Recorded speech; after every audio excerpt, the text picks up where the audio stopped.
షామీర్పేట్ సహకార సంఘం ఆధ్వర్యంలో సర్వసభ్య సమావేశం ఏర్పాటు చేయడం జరిగింది.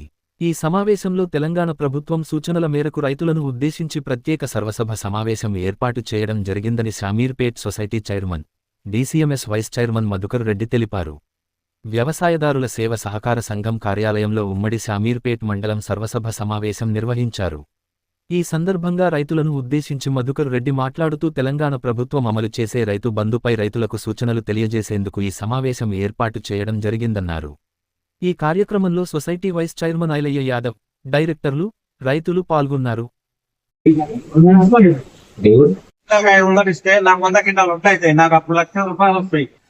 నాకు ఇప్పుడు వచ్చే రైతు బంధు 20,000 వస్తుంది, 3,000 వస్తుంది. కానీ మీకు అక్కడ వస్తే 1 లక్ష వస్తుంది. పంట లక్ష అంటే నాకు 2 లక్షలు వస్తుంది.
మరి కూడా చాలా అందరితో నడుస్తూ ఉంది. మరి చాలా సొసైటీలో చూస్తే మన షామీర్పేట సిద్ధపల్లిలో రైతులు కూడా సహకరించి మనం ముందుకు పోతామని నా అభిప్రాయం ఏంటంటే 5 ఎకరాల లోపు రైతులకు రైతు బంధు ఇస్తే చాలా మంచిగా ఉంటుందని నా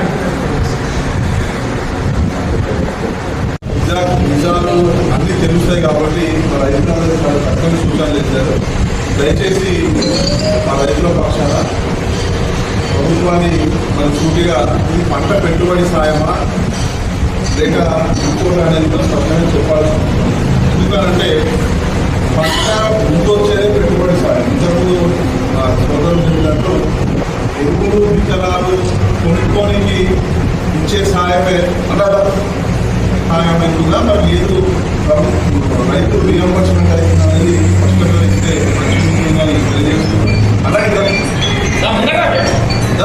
8 ఎకరాల వరకు దయచేసి ఒక చిన్న ఉదాహరణ చెప్తాను. ఈరోజు మన వరి పంట అనేది 5-10 ఎకరాలతో వేసుకుంటాం.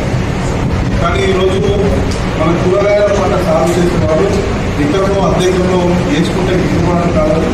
ఆ పక్కన ఉన్న కుటుంబాలను కౌలు తీసుకొని కానీ లేదు వీళ్ళ ఉన్నది కానీ వేసుకొని చేయడం జరుగుతున్నారు.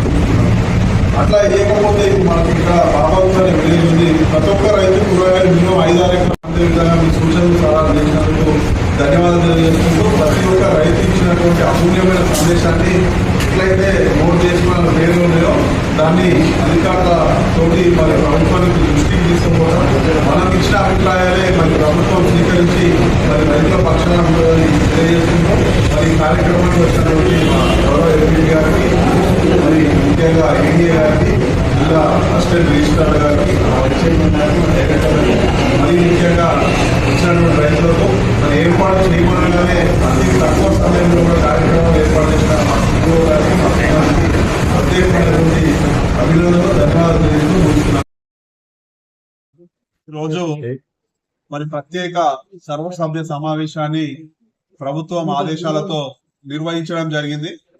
మరి దీనికి ముఖ్య ఉద్దేశము ఒకటే ఎజెండా, మరి రాష్ట్రంలో ఉన్నటువంటి రైతాంగానికి పంట పెట్టుబడి సాయము ఇంతకుముందు రైతు బంధు ఉండే, అది ఏ విధంగా కొనసాగించాలి, ఎన్ని ఎకరాల వరకు ఇయ్యాలనేది రైతుల నుంచి సూచనలు సలహాలు తీసుకోవడం జరిగింది.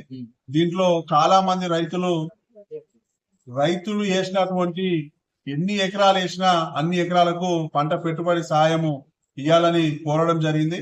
అదే విధంగా పెట్టుబడి సాయం అంటే పంట వేసుకోక ముందే ఇస్తాం కాబట్టి అది సకాలంలో ఇచ్చినట్లయితే మరి రైతులు సాగు చేసే పంటలకు మరి ఉపయోగకరంగా ఉంటుంది. అటు విత్తనాలు కొనుక్కుంటారు, ఇటు ఎరువులు కొనుక్కుంటారు. కాబట్టి ఆ విధంగా ప్రభుత్వం ముందుకు పోవాలని, రైతులు ఇచ్చినటువంటి సూచనల మేరకే మరి ప్రభుత్వం నిర్ణయం తీసుకోవాలని. ఎందుకనంటే ఇప్పటికే ఆల్రెడీ సీజన్ స్టార్ట్ అయిపోతుంది. మరి ఇప్పటికి కూడా ఈ రైతు బంధు అనేది వస్తలేదు. రైతుల్లో చాలా ఆందోళన ఉంది. మరి ఇంతకు ముందు కేసీఆర్ గారు ఉన్నప్పుడు ఇప్పటి వరకే రైతు బంధు పడిపోయి ఉండే, మరి ఇప్పటికీ ఇంకా పడలేదు అని చెప్పి ఆందోళన ఉన్నారు. దానికి ప్రభుత్వ పెద్దల నుంచి కూడా స్పష్టమైనటువంటి హామీ రైతాంగానికి ఇచ్చి మరి ఇటు ఎరువులకు గాని మరి ఇంకా పెట్టుబడి సహాయం కింద సకాలంలో ఇచ్చినట్లయితే మరి రైతు ఉపయోగకరంగా ఉంటుంది, ఆర్థికంగా ఎంతో కొంత ఉంటుందని తెలియజేసుకుంటూ, మరీ ముఖ్యంగా ఈ సన్న వడ్లు, దొడ్ల వడ్లు అని చెప్పి రైతులు ఆందోళన ఉన్నారు. అన్ని రకాలైనటువంటి పండించిన వడ్లకు 500 రూపాయలు బోనస్ ఇవ్వాలని కూడా ముక్త కంఠంతో ఇవాళ రైతులందరూ కూడా చెప్పడం జరిగింది. ఈ సూచనలు సలహాలను పాటించి రైతు పక్షాన ఉండగలరని కోరుకుంటూ, మరి ఐటీ ఏదో చిన్న చిన్న లోన్లు కూడా మరి రైతులు తీసుకోవడం జరుగుతుంది. ఏ చిన్న ట్రాక్టర్ తీసుకున్నా, ఒక చిన్న బండి తీసుకున్నా 0 ఐటీ రిటర్న్స్ పెడుతున్నారు. దాని ప్రామాణికంగా ఇస్తే రైతులు చాలా నష్టపోయే ప్రమాదం ఉంది. కాబట్టి దాన్ని ప్రామాణికం తీసుకోకుండా రైతుకు ఇవ్వాల్సిందిగా మరి రైతుల పక్షాన మరి రైతు నాయకునిగా ఇలా భావన ప్రభుత్వానికి న్యూస్ సూచన ఛానల్ చేయడం జరుగుతుంది. Please like, share, subscribe.